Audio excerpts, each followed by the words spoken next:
Welcome to the show, Lisa. Thanks for having me, Jody. I'm excited about our conversation. Me too. I'm not really sure where exactly it's going to go because we have so much to talk about. And we had so much to talk about when we met on the retreat a couple of weeks ago. And I know Yeah. we kept saying, we have more to talk about, more to talk about. And I'm like, okay, just come on my show and we'll talk about all of this stuff too. So, Oh, I'm excited to be here. yeah, me too. Your career and the work you do through Ever Better are inspiring. Can you share a little bit about your journey and what led you to become a speaker, coach, and creator of the Generative Power program? Yeah, absolutely. And before I get into it, I want to thank you for doing this show and for sharing all the valuable information that you do through your podcast and through your work too. Because I listen to your podcast and I learn so much every time. Um, but about me, well, I'll do the bio pretty quickly. So I grew up in Rochester, New York, and I moved to DC after getting my MBA in 1990. For people out there doing the math, I turned 60 recently. Right? Yeah. There are going to be people listening to this. They're going to be like, I was born after 1990. What? Okay, Welcome to the club. that's right. That's right. It's a good club. It's a good club. It's a fantastic club. I'm so happy to be in it. So I moved to the DC area in 1990, and that's where I currently am. And I got a job in government contracting, as one does. But then I also worked for the Nasdaq stock market. I worked for Nextel. I did all kinds of leadership roles. I managed development of e-commerce systems. I did consulting.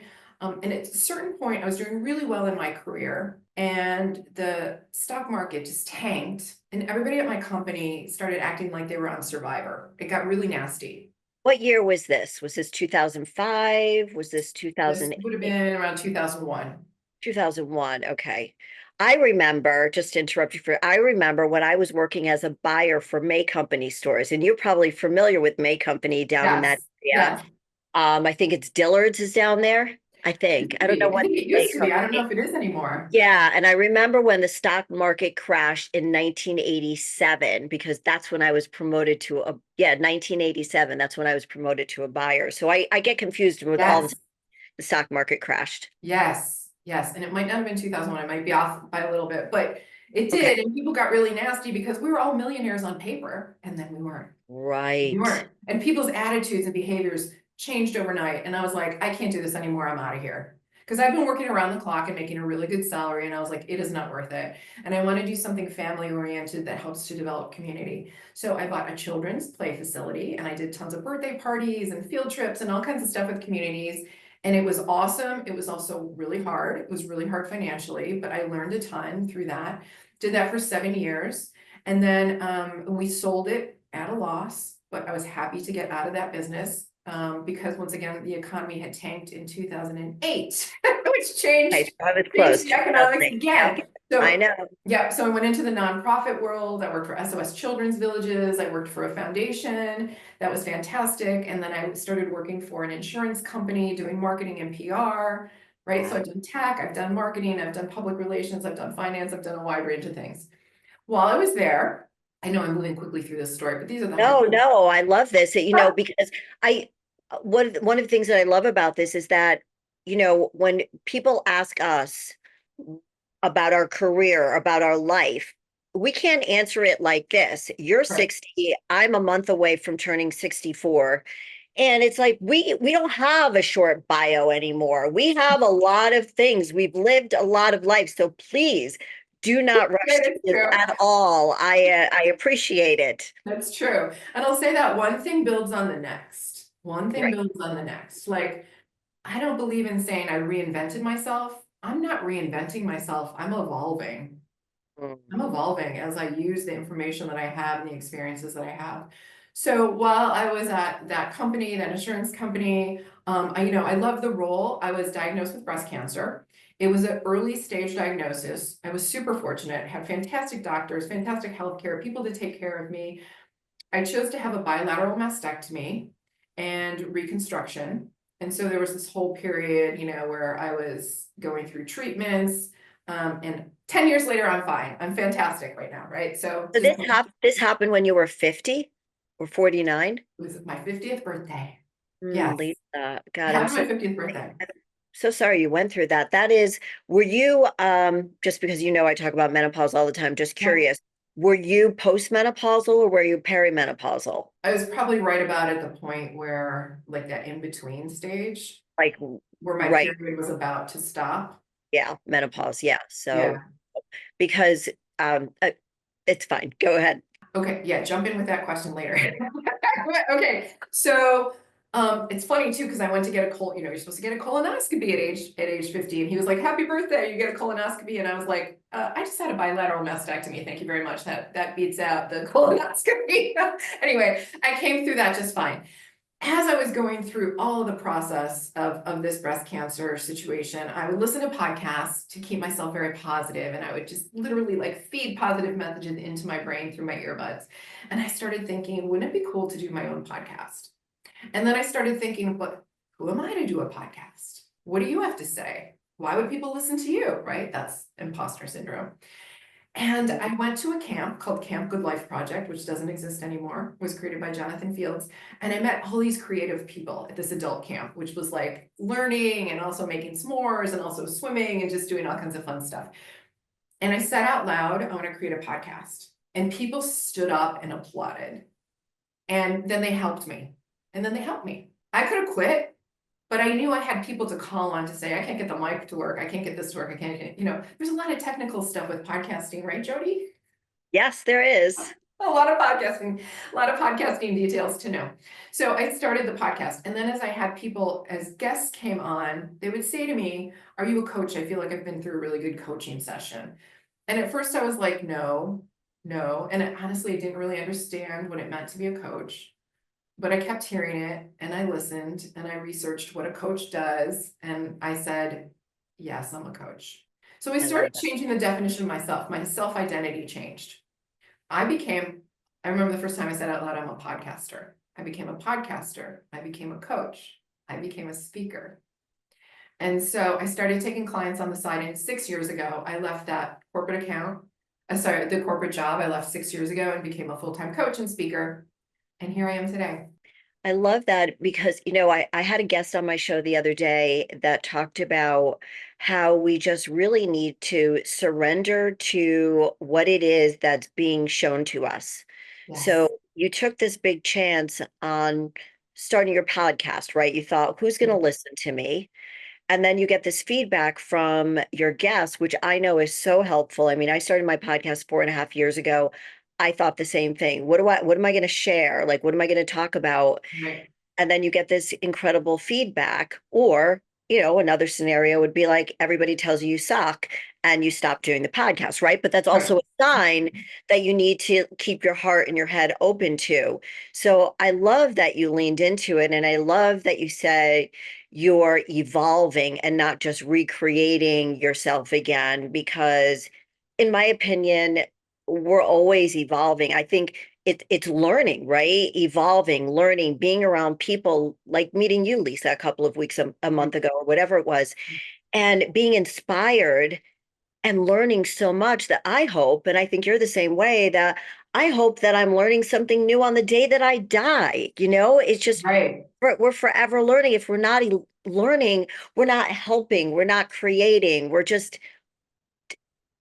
there, Yeah. mediocre. Nobody wants to be that way.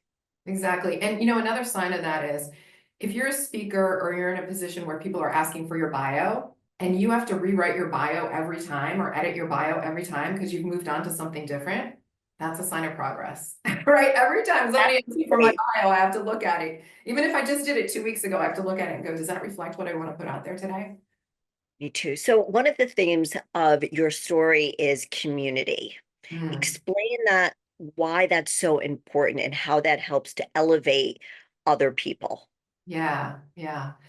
Well, so the Good Life Project community that I tapped into by going to camp, and I went to that camp 4 years in a row, and unfortunately it doesn't exist anymore. I mean, that introduced me to so many people that I never would have met, and people who were doing these things that I wouldn't have thought of doing.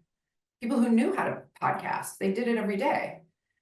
And people who are singers and actors and doing different things in business. And so when you are in community with people who are doing things differently than you are, that starts to rub off on you. And instead of thinking, who am I to do that? You think, yeah, he does that. I can do that too, right? She gives you a sense of possibility.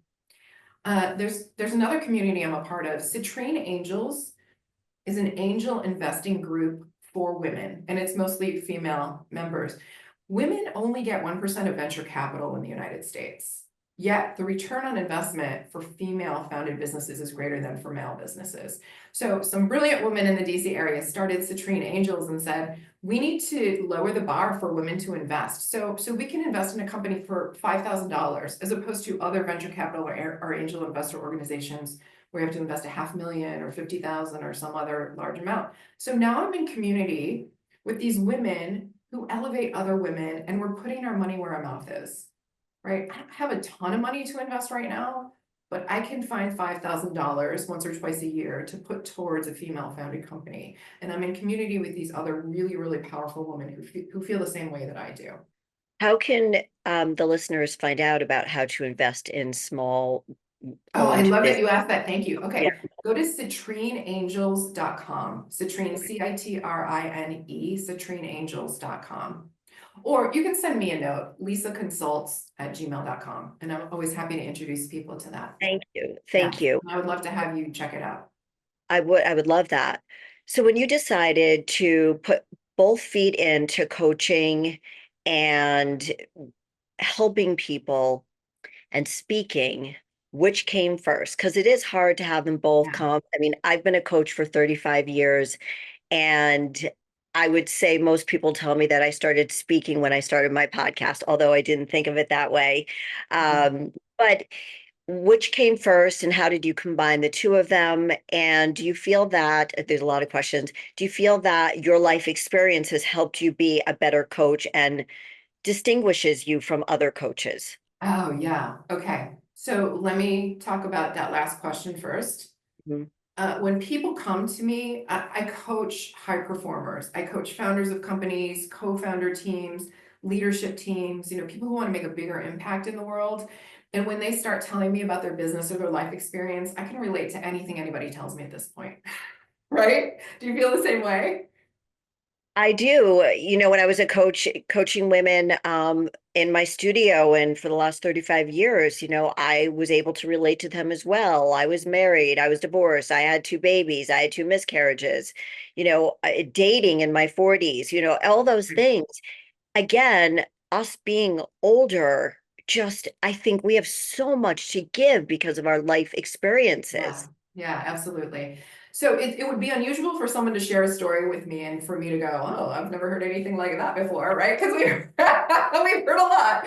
Although people can still surprise me. Now, as a coach, there's a difference between coaching and consulting, which I'm sure you're very familiar with.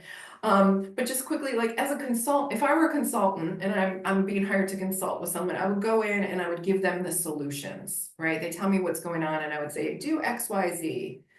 As a coach, I'm helping them to identify the solutions for themselves because when we identify our own solutions, it hits more deeply and we're more likely to take the actions. So I walk them through a series of questions, which are different for everybody in every situation. And I know intuitively what to ask because of my experience and because I'm so focused on them one-on-one. Yeah. So then the other question that you asked me was like, what came first, the speaking or the coaching? And it's a very clear path looking back on it. At the time, I didn't understand this, but here's what happened. So people started saying to me, are you a coach? Can I do coaching with you? Okay, you can coach with me and I'll learn how to be a coach. Great. And then people started saying to me, will you run a workshop for me? Or will you do this workshop with me? Or I have this group and I need someone to speak to them. Will you come and speak to us? And I was like, all right, the first couple of times I spent so much time preparing. I still do spend a lot of time preparing, right? But a little bit less than I would have back then. And I loved that. And then I started getting invitations to do keynotes, to speak to companies. And I love doing that. And so now I just do all of it and it's sort of seamless. I love that for you. You are a wonderful speaker. Again, this is how I met Lisa, was at a retreat, a very small retreat, and Lisa spoke to us. We're going to get to what she spoke to us about, that, but there is much more to Lisa, as you all can see already. Explain to us what your generative power program is all about. Okay. Thank you for asking because I'm so excited about generative power. Chris. I work a lot on imposter syndrome with all genders, right? There's this feeling in our society that only women experience imposter syndrome, and I'm here to tell you that that is not true. Everyone experiences it at some point in their life. Well, most people experience it at some point in their life if they're continuing to achieve things. So I was creating a webinar that I was offering to my community on imposter syndrome. And then we had a presidential election, and I started thinking a lot about power dynamics. And so I decided to marry the two, and I created a webinar called Imposter Syndrome and Power Dynamics, a candid conversation. And as I was doing that, this is the evolution, right? And as I was creating the material, I thought, you know what, Lisa, people talk about generative AI all the time, which is artificial intelligence getting stronger and stronger. It builds on itself as it has experiences. Generative power is something that I can help people with, something that I work on for myself all the time, something I help with my clients with. I haven't labeled it generative power before. And I decided that I needed to put a program into the world now. I just released it today. Actually, as we're recording this, I Today? released it today. I've been You working know very what? hard on this. Today I released it. Today. I love the name. I love how you explained what that was all about. Very creative. Thank you. Thank you. I feel like there's so much negativity in the world. And it's rewarded. Oftentimes lately, it's been rewarded and it makes me mad. This is something that I can do about it. Mm. Instead of shrinking, I can help people to generate more internal power. And therefore, they go out and they play bigger and they do more in the world with positive intent. I mean, the people who come to me will have positive intent. It's self-selecting, right? So, and people can learn about that if they go to my website, everbetteryou.com, and then you'll see generative power in the header. So So the type of transformation most people will see is really up leveling where they are personally and mhm. or professionally. Yes, exactly. Whatever's important to them. So here's how it's going to work. In the first iteration of this, for 21 days, I'm going to send out videos talking about how to achieve your goal and the challenges you might be experiencing and how to overcome those challenges. At the very beginning of the program, you're going to set a goal, and it's going to be whatever is important to you. And it's going to be a little bit of a stretch, but not one of those sort of crazy, we talk about big, hairy, audacious goals, not like that, but like a goal that you feel like you can achieve, but you don't know exactly how to achieve it yet. And you sign up, and then I'm going to start sending you videos, and you're going to be in community with other people doing the same thing. And then I'm going to have webinars to bring people together to do an Ask Me Anything. And then there's an option to do some one-on-one coaching with me as well. I So, love the idea. I love it. I think it's great. I think a lot of people need something like this. And, during COVID, everybody was creating all of these crazy coaching programs. And I think it's like everything. You saw everybody starting a podcast because we were all home. I actually started mine in February of 2020. And it was after Sports Illustrated had happened with me and everything. So I think also the coaching universe went off like crazy, and everybody was charging ridiculous amounts of money because we were all scared and lost and didn't know what was next, right? right. So have you seen, being a coach, have you Yes. seen a change in the way people look at coaching, buy into coaching? And, for a while it was really cost prohibitive. Mhm. Yeah. And so do you make this so many people can join, or do you want this to be a more exclusive type of program? Yeah, I'm so glad you're asking about that. Such a great question. Um, Going back to community, I'm also involved with a lot of coaching communities.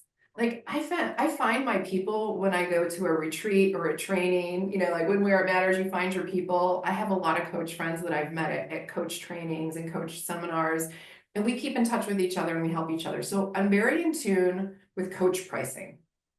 And it's a huge range, right? Yeah, I'm somewhere in the middle. I'm not the cheapest coach out there, but I'm not the most expensive coach out there. And I think you get what you pay for up to a right. certain extent. And I'm very dedicated to my clients and I'm very dedicated to the work that I do. So, but it is a little bit of a leap to meet me, and I'll do a coaching consult with people, and then to hire me, sometimes people feel like that's cost prohibitive for where they are right now. So I did price this to the point where people should be able to do it. It's $179 to do the 21-day challenge and be in the community and get the videos. And then to do 2 coaching sessions along with me, two one-on-one coaching sessions with me is $995. And I don't typically do like 2 coaching sessions. I do 6-month packages or 1-year packages. So this is something completely different so that it's more accessible to people. For everybody listening, like you need to jump on this. If you are looking, if you have a goal in mind and you really don't know how to get there, Lisa will help you. She's incredibly dynamic. I'm sure you could feel this by listening, but being in her presence and having her with you, Lisa, so good. I mean, I think the price is fantastic. I think the coaching, I mean, yeah, like I already know somebody that I'm going to send to you. Yeah. Thank Yes, you. definitely. Thank you. I love that. I So love when it. You when know we what? met, Oh, go ahead. go ahead. No, you go ahead. Well, I just want to say that, yes, I'm charging for the program, and that's important because people don't value things a lot of times unless they pay for it, right? There's a psychology there. They need to pay for it. But I really do feel so strongly about this at this moment in time. And I feel like I've spent the last 60 years training for this moment. I understand that. I agree with you. I think that you have, based on what I know about you, it did. It was taking you, it's all the dots behind us, all Yes. the experiences behind us. If we look behind and we go, holy shit, Yeah. I've Look what I done did. a lot. I don't even remember half the stuff I've done, but it's Right. all gotten me to this point. That's And I right. just think it's so cool to be at that point where you could see that and also acknowledge it for yourself and say, look how far I've come. Mhm. That's very cool. I think so many of us forget how far we've come. Oh my gosh, it's so true. And to be able to say, Jody, I'm qualified to do this. I'm the best person out there to do this right now. Somebody might hear that and think, oh, she's bragging, she's really full of herself. But no, like if you're at the point where you know you're good at something, but you can't say that out loud, I want you to do some work because you're really not playing to your fullest and you're not helping those around you unless you can say that out loud and own what you've done and own your own power. That's beautiful. So true. So let's talk about the DISC program that you use. It's a tool for transformation, would you say? Yes, yes, Yeah. absolutely. So, and for team development, as Team we, development, individual development. Yeah, I use it in all kinds of ways. Yes, absolutely. So DISC assessment, DISC is DISC, and each of those letters stands for something, which I'll explain in a second. But it's an assessment that you can take to learn more about yourself and your personal preferences and how you move through the world, how you interact with people at work, at home, and it helps you to better understand yourself and how to interact with people of different personality types. And the more you work with it, the less you start thinking, that person did that to piss me off. The less you take things personally because you understand yourself and you understand what's going on with other people around you. so it helps us communicate better with somebody. For example, mine was DC. If you could explain, can you Yeah. explain what all the letters mean? And Yes. then let's use me as an example for like maybe something I may not understand that somebody from another part of the disc would say to me. Yes. Okay. So it's dominance, influence, steadiness, and conscientiousness. Okay, so you see me moving my hand around when I I say that. do, It's I because it's so funny that I'm doing that. I'm visualizing it as I explain it to you. do. You will Yes. see your disc results on a circle. They call it a circumflex. And it's D, I, S, and C as you move around the clock, for example. Okay, so someone who's a D, who has a dominance kind of a personality, can be very strong-willed, very like, let's go, let's move, not a lot of small talk, let's get to it. I got places to go, things to do, people to see. I don't have time to know about what went on with you this weekend. Like, let's get on. Now, those people get a lot done in the world. They get shit done, right? But a lot of times people can look at them and think that they're mad. And they're not mad. They're just in a hurry and they're just not even aware of what's going on around them and how other people communicate differently in a little bit of a different way. Okay, and if you're an I, okay, I'm an I could probably just stop there. Just go, I'm an I, okay? I'm really representative of an I. Now, people don't tend to change styles over time, over their lifetimes, but they can shift a little bit depending on life circumstances. So I used to be a DI, so I had a lot of that D in me. I still do. And but I've become more as I started my own business and I do the things that I love to do. I'm just a pure I now. I just love being around people and being with people. Not all the time. I need my space. I need my quiet time too. But I love to interact with people and sort of influence team dynamics and help people elevate themselves. Right now, the downside of the I is, people can be like, you're being extra.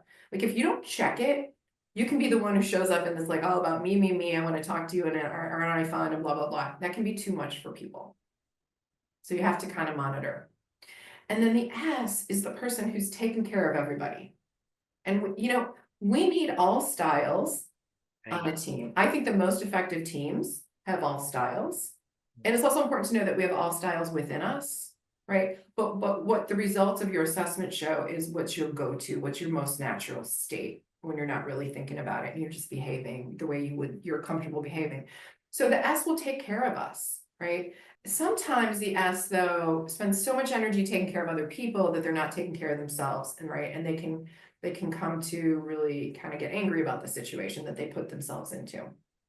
Okay, and then the C is a person who wants a lot of data. They like to use information to make decisions. They're very, very thoughtful when they make a decision. And you want that person on your team because they're going to make sure you thought everything through before you make a decision and you go forward. The downside of the C is people can think that they're dragging the process down because they're taking too much time to move, Mm. right? And so your DIS or C or some combination thereof, your dot can be like unlimited number of places on that circle. So you're an I, I'm a D and a little C. Okay, So who, I know you said that a great team has all four types of personalities. right. And I understand that. And, when I had my studio, I did have all the different personalities, which was great. And I wish I knew then what I know now, because the eyes that worked for me couldn't understand why I was so direct, Ah, yes. and why I needed things done like this, and why I needed to have the data there to show why they were doing what they were doing, if it was a trainer or if it was a group fitness instructor. So, I mean, it all went fine, but it definitely helped me understand how to communicate better. Right. Is there somebody, so if I'm a DC, is there a counterpart to me that a DC would work best with? Is that even a thing? I think that we all have sort of a comfort zone. We hear that people tend to hire people that are like themselves. Mm. And I think with the awareness of diversity and inclusion, people try to do less of that, but I think it still happens to some extent. So since I'm an I might be most comfortable with other Is. As Mhm. a DC, you might be most comfortable with other DCs, but also you might clash because it's too many people in charge now, too many people who It, know what needs to happen next, right? it is. And my ex-husband was a D, and I'm sure he's a D. And, Yeah, we clashed. We were very similar. We wanted to get yeah, things done. We knew how to run the house. We knew how to run the kids, that whole thing, boom, yes, boom, boom. But then it was just his way or my way, his way or my way. right. Right? So one of us needed to be something Exactly, different. exactly. So So I love being around other eyes, but there can be a point in time where we're like, wait, we got to settle down and do the job now, right? Okay, so it's a matter of figuring out what works best for you. And I think, I mean, did the eyes in when you ran gyms, did they say, why don't you trust me? there were comments similar to that, like, hey, nobody else is really complaining about what I'm doing. Ah, It's working well, what I'm doing. So, mhm. with all due respect, Jody, I've got the most popular class here. Let me run it the way I want to Take run it it. with him. And I went, okay. And I did back off, when I had Yeah, situations like that. So I knew always when to back off. But yeah, I wanted things running boom, boom, boom like that. So right. that's Yeah. that was a little hard, but it was wonderful owning my business because I learned a lot about myself and what worked for me and what didn't work for me. Right, right. Okay. So to answer your question, it's a matter of understanding the people around you and the people that you enjoy being around and getting a sense of what their style is and what your style is and how you might need to adapt to make the situation flow better, or they might need to adapt to make the situation flow better. I mean, this works best when both parties have awareness, but that's not always the case. Sometimes we need the one to be the ones who flex a little bit. Right. So if you were to go into a business like you do and Mhm. everybody gets the assessment, do you then make a suggestion to those who have the power to move people around or Ah, communicate oh gosh, differently? okay. Oh, it's such a juicy topic. Okay. No, I would never make a suggestion to move people around. What I do is point out what the dynamics are that I'm seeing or that they might be experiencing. Okay, so I worked with a leadership team last year, and everyone on that leadership team was D or DI, except for one person who was a C. Mhm. And what I said to that group was, this must be a huge responsibility for the C, for the person who's a C. And I coached her on this too. I talked to her about this before I said this to the entire group. I was like, must feel like it's a lot on your shoulders at times, because do you find yourself slowing the group down? You want to do some more analysis before they make a decision and go forward? And she was like, absolutely. Absolutely. So I brought to the attention of the group and I had a discussion about it of like, how does that feel when this person is asking you for more data? And do you understand why she's doing it? And do you understand how powerful and important that is for you? Right. So I'm not suggesting that people change roles, but I'm suggesting that they become more aware of the dynamics and what's happening. Yeah. Thank you. Thank you. If someone wants to take this test personally for themselves, like we all did, how can they do that? Again, do they reach out to you via email? Yeah, the best way is to reach out to me at lisaconsults@gmail.com. Okay. I'm also pretty active on LinkedIn, getting more active on Instagram, Okay. ever underscore better underscore Lisa. Okay. Um, Or they can yeah, reach out to me yeah, and exactly, I'll exactly. put you in touch with Lisa. So here's how I use it though. So yes, I do disc for companies. Like I do an interactive keynote, which can go like 2 or 3 hours. Everybody does a disc assessment. I do a lot of analysis and then I do a lot of exercises and it's fun and we're moving around and we're laughing and we're getting to know each other. I also do it with my one-on-one coaching clients so they can get to know themselves better and they can understand what's going on in their lives. And then for those clients, I often say, do you have someone who works with you, like maybe someone reports to you or a peer or even your boss who you want to do a session with? And they're always like, yeah. So we have that other person do disc and then I do a joint session and we talk about their dynamics. Okay. It's super eye-opening. Yeah. Really, really helpful. Yeah.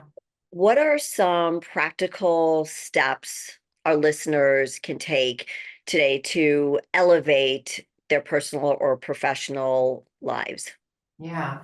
Well, on the topic of disc, let's think about that. And if without taking the assessment, think about, do you tend to be very direct? Do you tend to be very chatty? Are you serving others first? Are you super analytical? And if so, those are great traits, those are great characteristics, but do you need to temper that a little bit? Like, and take a day or a meeting and practice being the opposite of what you normally are. Ah, eek. If you're normally the first one to speak in a meeting, stay quiet. Mm, If you're normally the first one volunteering, stay quiet. So practice being aware of how you are and how people are responding to you. Second, along with the theme that we were talking about earlier, what are people saying to you? What are people saying to you? And what are they inviting you to do? Think more carefully about that. What does it tell you about yourself? And what do you enjoy doing and what do you not enjoy doing? And is there something that you can lean into more for 2025 for next year? Like, is there a project? Is there something that you want to learn? Is there something you want to do, something you want to influence that you've been putting off? Maybe you felt like you weren't qualified. Maybe you thought like someone would laugh at you if you tried to do that. What is that thing? Think about who can help you with that and then take a little step towards doing it. And that will elevate you. So there are a lot of people, I think, that are making career changes. And I Yeah. think, again, I never thought I would talk about COVID this much, but we're talking, but I'm bringing it up. I think a lot of people changed their lives, changed careers after 2020. And I think, your program is so relevant now because I think a lot of people are still stuck from maybe that time and they don't know. And even though they might say, well, I want to go from this career to this career, but I don't even know how to get there, Lisa. I don't even know. Like, I used to be, a gym teacher, and now I want to speak on mechanical things. I don't even know. I can't even think of anything Yeah. right now, but Yeah. I want to be a swimmer. I want to be a diver. I don't know. These are bad examples. So, Mhm.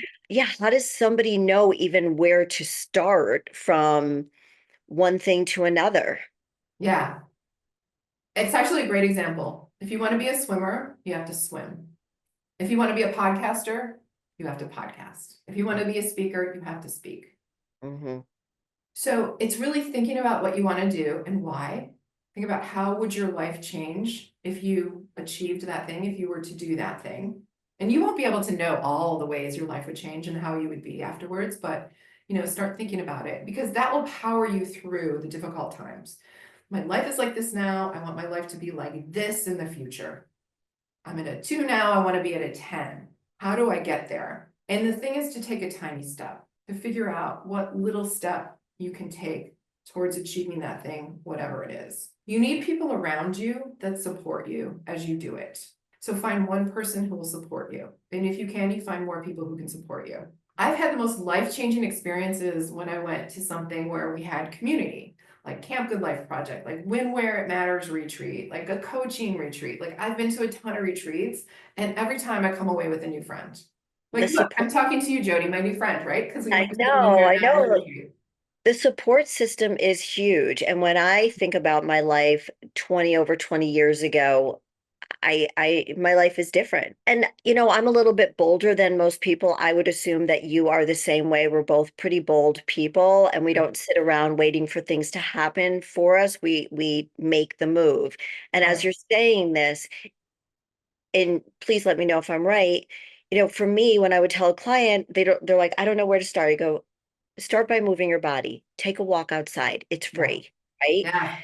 So for somebody, it's a little different. It's not about fitness, but it's about changing careers. I Mhm. always think to myself, get a book, listen to a podcast about what you're interested in, but you've got to start making the steps. Nothing changes if nothing changes. Oh, yes. Nothing changes if nothing changes. And there's so many free resources out there, right? YouTube, podcasts. There are a zillion podcasts. There's so many videos on YouTube, audiobooks. Talk to people. If you want to change careers, talk to people who are in the career that you aspire to have. Mm. And they don't have to be the most senior person. In fact, it's probably better to talk to someone who's like in a more entry level, mid level, because then you get a sense of what the day to day is. Like, what's the actual work I'm doing on a day to day basis? Some things, sometimes we look at careers and what people are doing and we're like, that sounds so glamorous, right? And maybe it is glamorous, but like, what's the day to day? Right? Like you can compete in a bikini contest. You didn't just roll out of bed, looking like that. Well, now you do, yes. But there's a lot of work that goes into it, right? And It people don't takes see that. No, nobody understands in any career. If you want to change, you got to make the steps to educate yourself on, is this a good fit for me Right. in my life? Is this a good fit? Is this something I think I could do? Like I've always said, I'm 5 feet tall. I would never try to be a pole vaulter, right? I love that. Yeah, right, right, right, right. And just Yeah, like, a 6 foot woman probably would never want to be a gymnast. So right. you've got to be realistic. I would never Yeah, try to be, a rocket scientist because I'm not good at science. But so be realistic, but take the steps and educate yourself and find somebody like Lisa or like me who can help you, will be there to hold your hands and educate you and support you. And like you said at the beginning of the show, just we're forever evolving. So be okay with that. right. Yeah. And let me give a practical tip Yeah, also. When I please. say go talk to someone who's in that environment. How do you find those people? How Mm. do you find that person? You can go on LinkedIn and search on LinkedIn, and it's free, and find someone and send them a note, a sincere note saying, I'm researching career options. Would you have 15 minutes to talk to me? There are a lot of people who will say yes, and it feels good for them to help share their knowledge. That is a really good tip. There's so many free resources, but we have to be bold enough to reach out, right? You. And you're going to get some no's and some people ignoring you. That's fine. It's not about you. Keep going. So what's next for you, Lisa? You turned 60 now. What else is going on in your life? Yeah, well, I'm super excited about the Generative Power program, so I'm building that out. I am very into fitness as you are, not to the same extent that you are, but I've always been an athletic person. You know, I grew up playing soccer, and then I played rugby in college, and I ran around with the boys all my life, right? So I'm a very athletic person. What I've experienced the past 3 months has been really different. I overdid it. I would say about 3 months ago, I overdid it. Like I felt I was at peak fitness level. I was the strongest I've ever been, super flexible. And there was a week, Jody, there was a week that I played golf twice, I played pickleball twice, I did solid core twice, I did Pilates twice, I went out to dinner, I did, you know, and I worked with clients, I've created a pretty big life, and it's super fun, right? At the end of the week, I could not walk. I was like, Not a what good is feeling. happening? This has never happened to me before. I've always been like the go, go, go, go, go kind of person, and it's never happened to me before. And I realized, so after seeing multiple people, they were like, your hamstring is so tight. I've never seen anything like this before. Your IT band is super tight. What I'm doing now is I'm building recovery into my schedule, right? We always say to people, if you want to do more in fitness, if you want to get more fit, you have to put it on your calendar. That's on my calendar. That's not a problem for me. Any given day, I would be at least one gym, maybe two gyms, like because that's what I love to do. But there was no recuperation. There was no recovery. There's no recuperation. So now that's on my calendar. So I'm treating things a little bit differently, and I'm doing cryo, and I'm doing ice bath, and I'm doing infrared sauna, and I'm doing a bunch of different things. So focusing on my fitness and how I need to become most fit with where I am now with my body is really important to me. Recovery is just as important as the workout. Sleep and recovery is just as important, if not even more important. If we don't recover, and one of the things that I talk about is overdoing it, especially when women hit menopause, perimenopause, menopause, and they start gaining weight and they think, well, let me eat less and do more cardio. No. Right. No, all Yeah. you're doing is losing muscle, and you're not recovering. You're not giving yourself time to recover. And people think I work out 7 days a week. I don't. I work out maybe 4 days a week on Really? a, yeah, because you know what, like you, Lisa, you have muscle on your body, you Yeah. have muscle memory, so all you need to do is maintain. We don't need to go crazy over 60. We just are maintaining the muscle mass that we built when we were younger, and with Okay. a healthy diet, and then the recovery. And I'm so glad you brought that up and you realize that. Yeah, thank you. Thank you for that. I needed to hear that. I Yeah, needed to yeah. hear that. And then also, you know, socially, I just have cultivated so many friendships since I got divorced 3 years ago. I had friendships before then, and those are still important to me. But getting divorced 3 years ago just sort of opened up new opportunities to me, socially, and mostly with women. I'm open to dating, not dating anyone currently, and definitely open to that. So whatever comes along socially, I'm open to. I'm having a great time in life, and I'm just, you know, looking forward to continuing that. I love that. Yeah. I'd like to ask you one last question before we Yes. leave. What does it mean to you to be fearlessly authentic?